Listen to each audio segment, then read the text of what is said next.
What's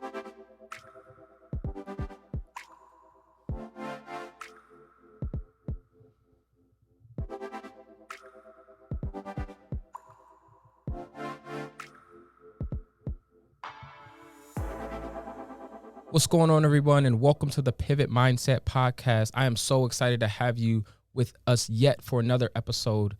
Man, this is crazy because we are heading into our 6th episode. This is the 6th episode. If you've been rocking with us over the last 5 episodes, I want to first say thank you. I don't take the support and all of the feedback that I've been getting from this podcast. I don't take any of that lightly. So I want to first say thank you for rocking with your boy over these last 5, now 6 episodes.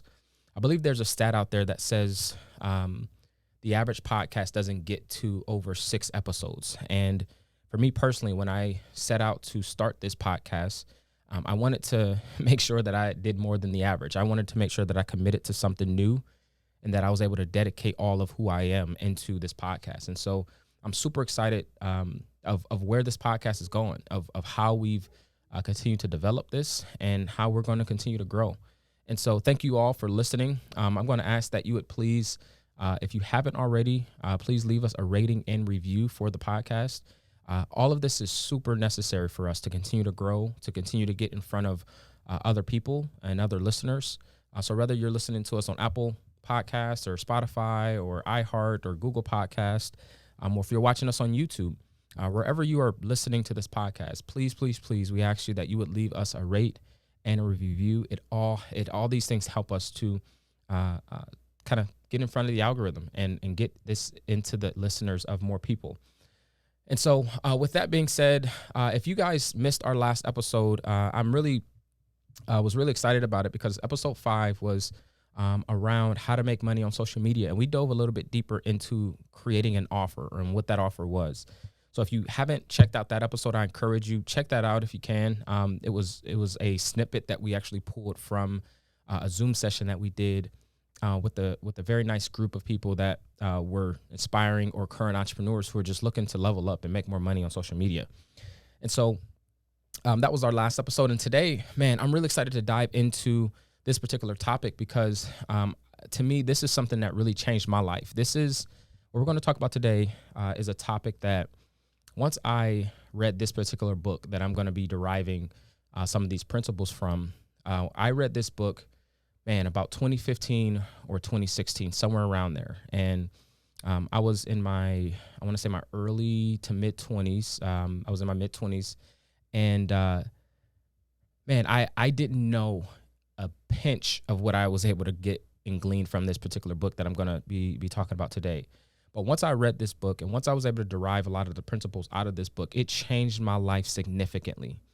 And the topic of today's podcast is what I learned from my rich dad. That's right. I'm going to be telling you today what I learned from my rich dad.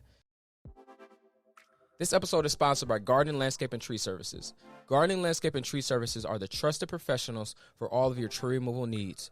Gardening, Landscape, and Tree Services specialize in safe and efficient tree removal services and tree care in the greater Akron and Cleveland areas. Gardening, Landscape, and Tree Services offers free estimates. They are fully insured and have an A+ rating with the Better Business Bureau. I have personally done business with Garden, Landscape, and Tree Services. My good friend Mike is the owner. He's extremely hardworking and a very knowledgeable arborist. For my listeners, Mike and Garden, Landscape, and Tree Services is offering $100 off of your next tree removal service. Call Garden, Landscape, and Tree Services today at 330-807-8483 or visit their website at www.gardentreescape.com for more information and to get this great offer and hazardous trees off of your property. Now, I didn't actually grow up with a rich dad. I don't actually have that testimony that I actually had a rich dad, but what I'm really talking about via rich dad is from reading the book Rich Dad, Poor Dad by Robert Kiyosaki. And for anybody that is watching this on YouTube, I'm going to flash up the book on the screen so you could see it, but it's Rich Dad, Poor Dad by Robert Kiyosaki. And if any of you know me or have listened to a few episodes in the past, I probably often reference books I am a bit of a book head. I like to read. I am a learner by nature. That's one of my kind of strengths in how I process information. I love to learn and I love to just get new information. And what started that journey though for me, guys, is this actual book was Rich Dad Poor Dad by Robert Kiyosaki. And I'm not even sure, now that I think about it, how I came to start reading the book.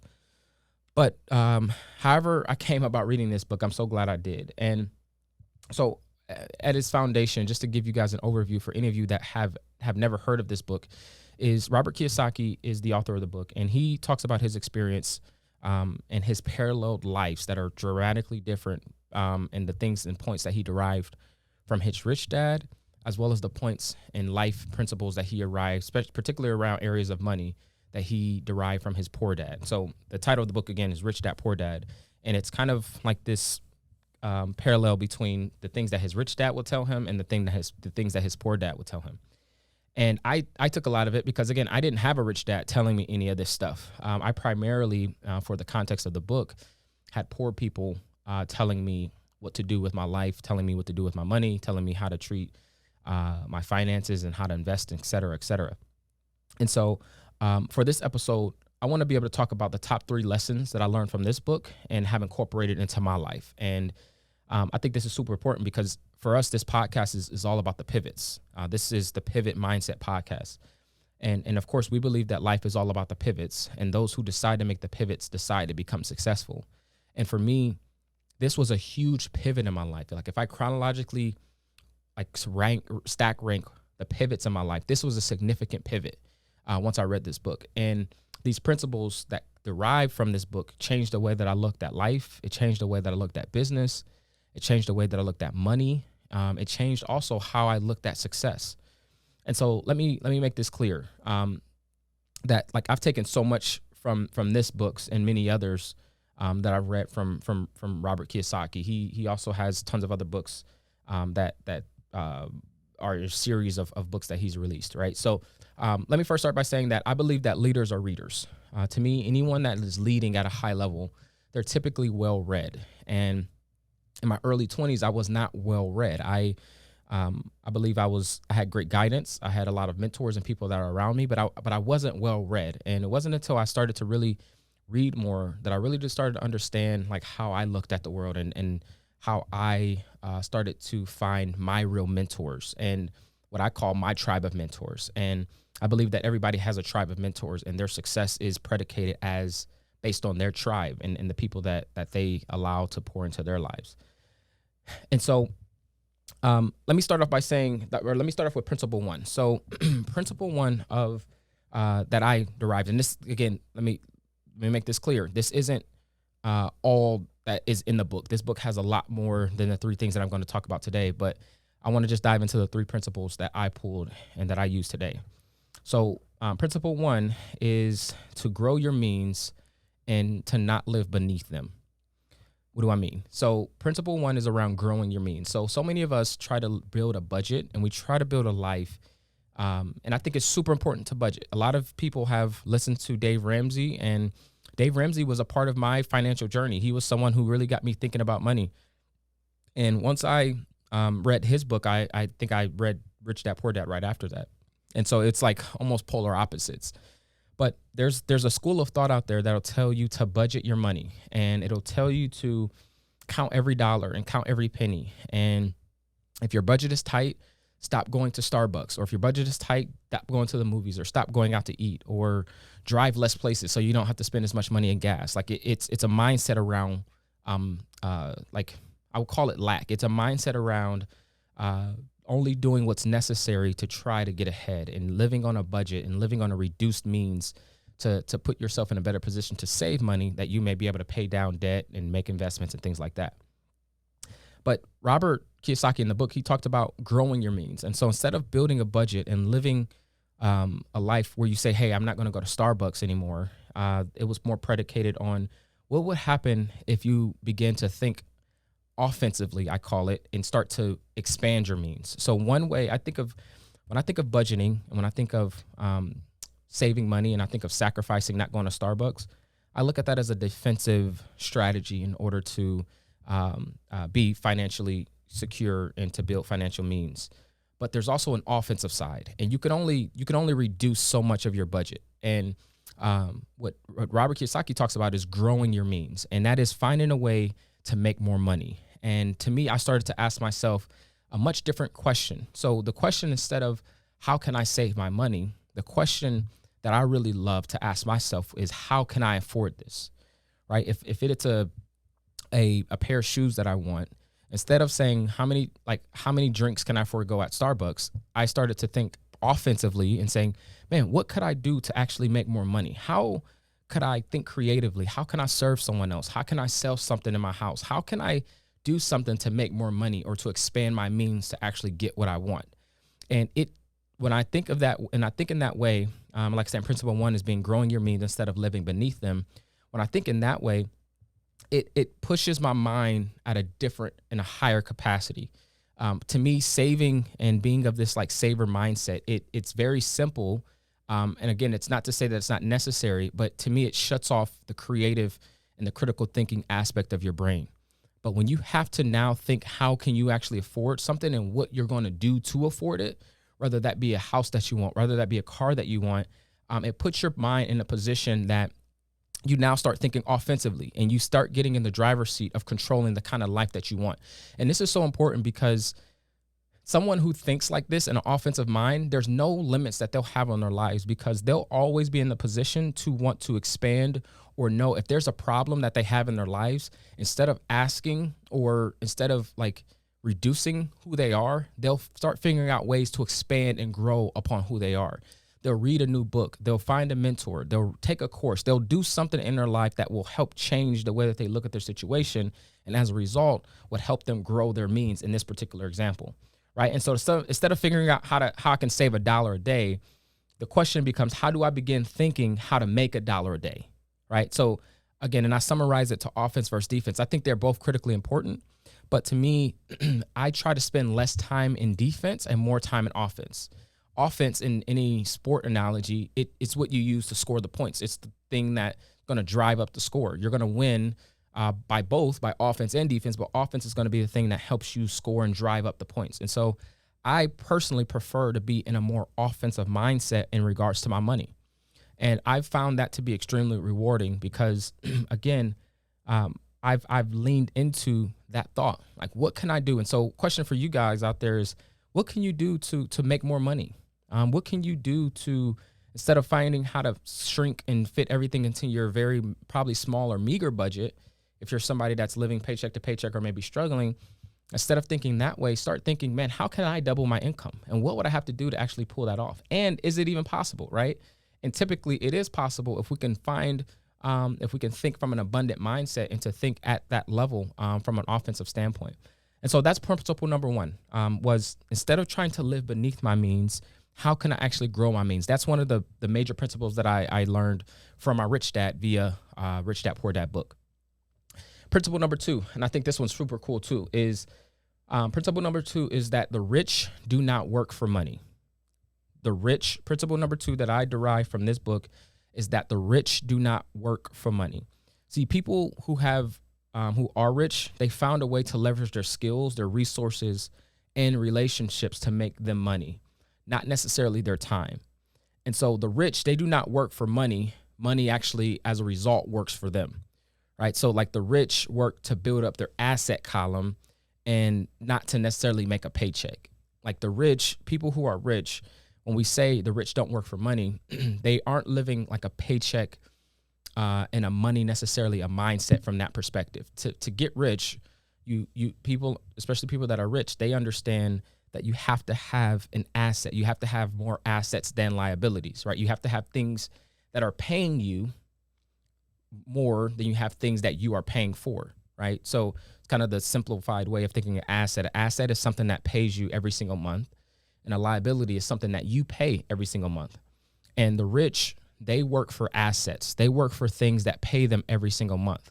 And for them, it's not necessarily like working a job or working in exchange for that money. But what they do is they work for an asset. They work for possibly cash to then be able to pour into something, an asset that will produce them even more money. So you get in this path where, the rich or the poor, they typically use their money to buy liabilities, and the rich use their money to buy assets. The poor use things that the poor use their money to buy things that they have to pay for every month or things that go down in value.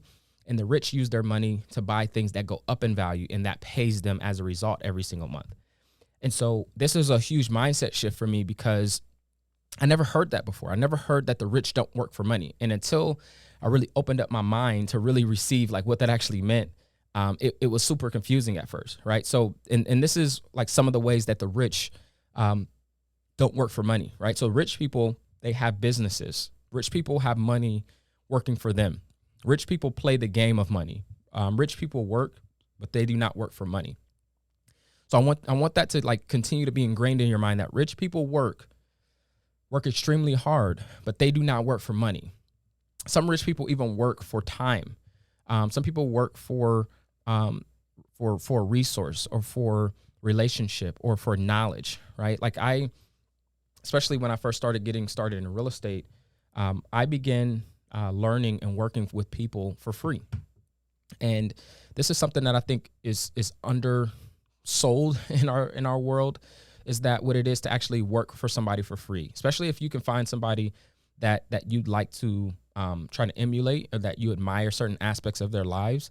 Instead of like trying to position yourself as like an equal to them or try to like give them a discount or your services, I highly recommend anybody that's listening to this episode is to find somebody that you look up to and start working for free for them. Because these are the things that rich people do. And because it's not working for the money, it's knowing that if I could find a way to get the information, I'll be way more successful as a result of getting the information. And so there's so many things that we can easily be blocked from because we want to work for money, because we want to work for an immediate reward or an immediate satisfaction, instead of sacrificing delayed gratification from what I can get right now as a result of investing my time for the sake of what I can get in abundance later.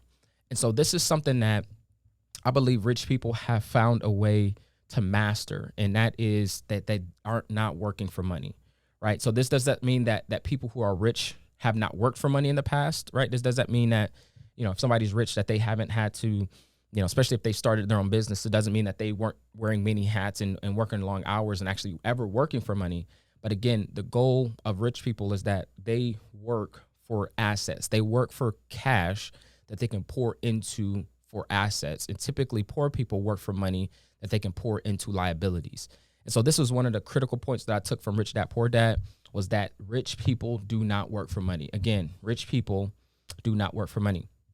And let me get into the third one. So the third one, the third principle that I took was that how important it was to own a business instead of owning a job.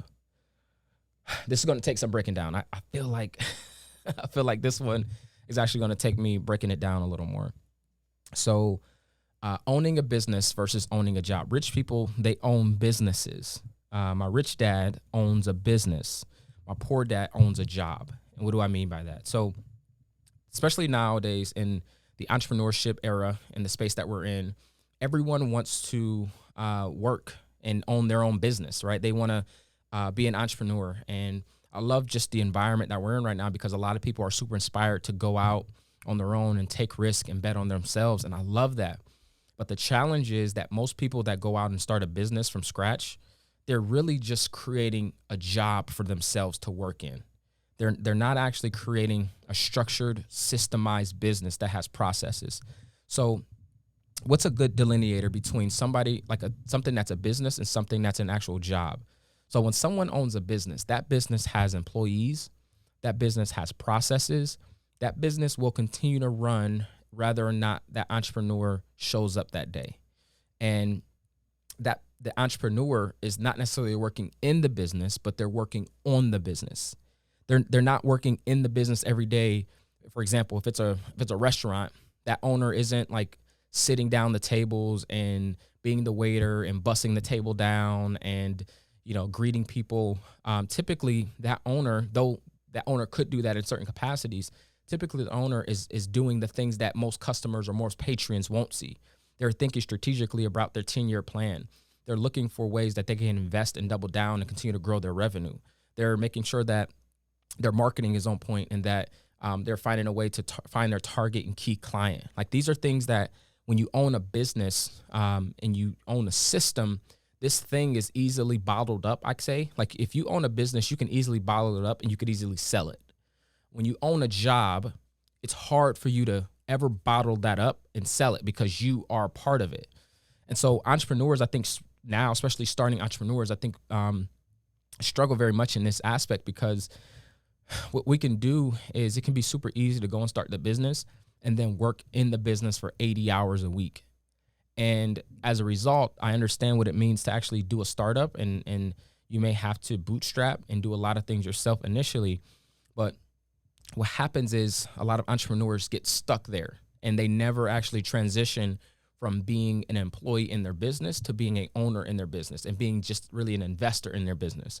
And so that the rich people, they have found a way to work on their business and not in their business. They have found a way to really own a true business and not own a job. And I'll tell you now that it's much more it's much less risky to own instead of owning a job. So a lot of people, they get dissatisfied with the 9-to-5 and having a boss and all that stuff, and then they go out and they start their own business, and they're really just own a job. And what they find out is that they're actually going to be making way less money than they would if they're working a job. They're going to be taking on way more risk than they would if they were working a job. And so if you're going to be working a job, it doesn't make sense for you to own that job. Just work in somebody else's business and do the same things that you would do. But if you are taking that leap of faith to be able to go and start a business, that's completely different. And that's what rich people do. And this is what my rich dad does. My rich dad owns a business, and he doesn't work in it. He works on it. And so, so those are the three principles that I wanted to derive. And I'll start back from the top again. The principle number one was that, that when you think of rich dad, poor dad, is that you're supposed to be growing your means, or that the rich people grow their means and not try so hard to live beneath them. They think offense versus defense, and they think in an offensive mind that says, I'm going to grow my money. I'm going to find a way to make more money, instead of trying to find and use all that brain power to like pinch $5 out of my budget a week. And let me be clear, it's super important to build a budget, because it's like having holes in a cup. So I'm not saying that budgeting is not important. It's super important to have a budget, but after you have a budget, instead of figuring out ways that you can crunch and condense that budget down more, use that time actively to find a way to expand and grow your means, and find another way to do more income or make more income, create more income. That could be another job for you. That could be a side hustle for you. That could be finding a way to start investing your extra and discretionary income, right? So that was, principle one. Principle two was, again, the rich do not work for money. The rich have money work for them. The rich invest their money. The rich own assets that as a result pay them every single month. The poor buy liabilities, and as a result, they have to pay for those things every single month. And then the third one was that how important it is. The third principle that I learned, that I derived from it, was how important it is to own a business instead of owning a job. Just because you have a LLC, just because you have a Secretary of State document that says you have created a business and here's your business name and here's your EIN, that does not mean that you truly own a real business. You own a real business when the thing has systems, when it can work outside of you, when it has processes, when it has resources that are dedicated to helping the business grow, whether you show up or not. And this is super important today. I want to, if I could give anybody a nugget, is as you look at the business, if you're an entrepreneur out there and we're thinking of pivoting your mindset, right? Pivoting your mindset means that if I'm going to be working in a business, I'm going to be doing everything I can to implement systems and processes that will help streamline and automate the way that I support my clients. Because what happens when you get sick? What happens when you want to take a vacation? What happens when you want to hire someone? What happens when you want to travel because you're an entrepreneur and now you're hopefully having success and making extra money? If you do not find a way to implement these processes and systems, you will find yourself making or working twice the amount of hours that you would if you had a 9-to-5, and making as much or less than you would as well. And so super important to me for these three principles. Again, these are all derived from Rich Dad, Poor Dad. Again, I am somebody who I believe that it's super important to stay reading. Readers are leaders. And it wasn't until I started to read that I began to lead. And I want to, like I said, I wanted to leave you with that today. Again, please, please, please, if you are taking anything from this podcast today, please leave this podcast a rate and review.